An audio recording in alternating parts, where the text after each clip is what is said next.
ये डिस्क्रिपेंसी के साथ और एक चीज़ जुड़ा हुआ है, वो है वोटिंग परसेंटेज का जो घोषणा किए थे।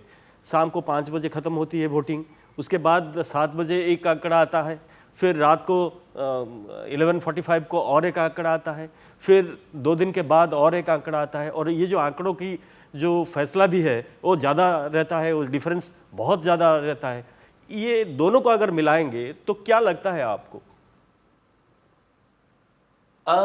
इस सवाल का जिक्र मैंने अपने आर्टिकल में जानबूझ के नहीं किया था। ये सवाल लोकसभा चुनाव के बाद बहुत बड़े पैमाने पर उठा था। आपको याद होगा, लोकसभा चुनाव में पहले राउंड की पोलिंग होने के 11 दिन बाद तक इलेक्शन कमीशन ने टर्नआउट के फिगर दिए ही नहीं थे कि कहां पे कितना पोलिंग हुआ है। जी।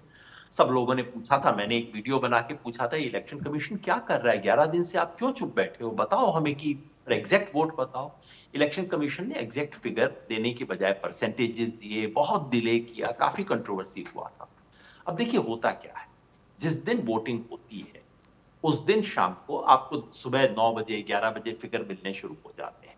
ये फिगर बहुत पक्के फिगर नहीं होते हैं, क्योंकि कोई पोलिंग ऑफिसर जवाब दे रहा है, कोई जवाब नहीं भी देता है, तमाम तरह के एडमिनिस्ट्रेटिव फेल्योर्स भी रहते हैं इसके अंदर, और उसके आधार पे मीडिया बताता रहता है 2 बजे तक कितना टर्नआउट हो गया, 4 बजे तक कितना हो गया। वो आमतौर पे वो अंडर एस्टिमेट होता है। 5 बजे का फिगर रिलीज किया जाता है। उड़ीसा में 5 बजे पोलिंग बंद हो जाती है उस जमाने में। तो 5 बजे के बाद फिगर रिलीज किया जाता है। फिर 7 बजे एक फिगर रिलीज किया जाता है, जिसमें अपेक्षा ये होती है कि सब अपने जो भी प्रिजाइडिंग ऑफिसर हैं वो टेलीफोन से बता देंगे कि भाई हमारे यहाँ 558 वोट पड़े, मेरे यहाँ 912 वोट पड़े इत्यादि, वो पूरा दे देंगे और दिखा जाएगा। ये सूचना पक्की नहीं होती है, ये सूचना कच्ची होती है, क्योंकि फाइनली वो लोग मशीन लेके आएंगे, मशीन को डिपॉजिट करेंगे, और मशीन डिपॉजिट करते समय जो सूचना मिलती है उसको पक्का माना जाता है।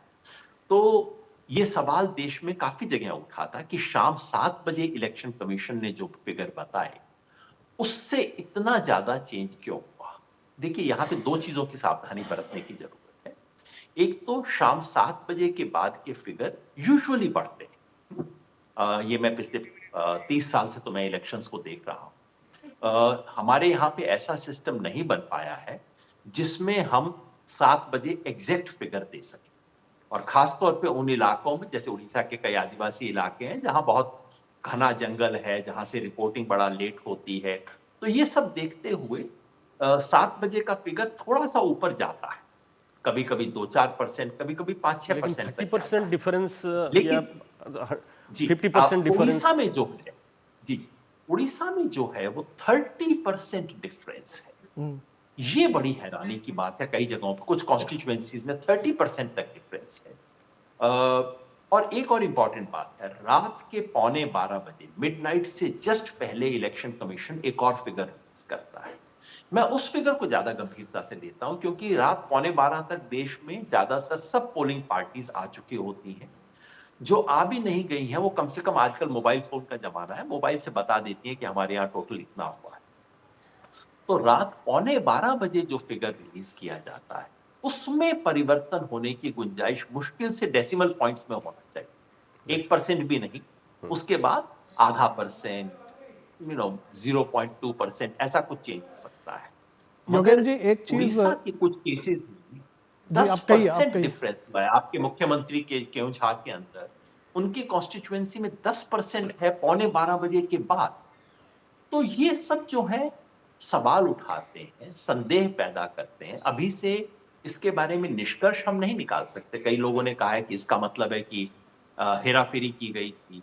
मैं अभी से मानने को तैयार नहीं हूं। अब इस पे हमें निष्कर्ष पे नहीं पहुंचना चाहिए, लेकिन हाँ, इलेक्शन कमीशन को इन सवालों का जवाब तो देना चाहिए, और दुर्भाग्यवश इलेक्शन कमीशन इन सवालों का जवाब नहीं देता। और जब जवाब नहीं देते हैं तो संदेह और भी गहरा हो जाता है।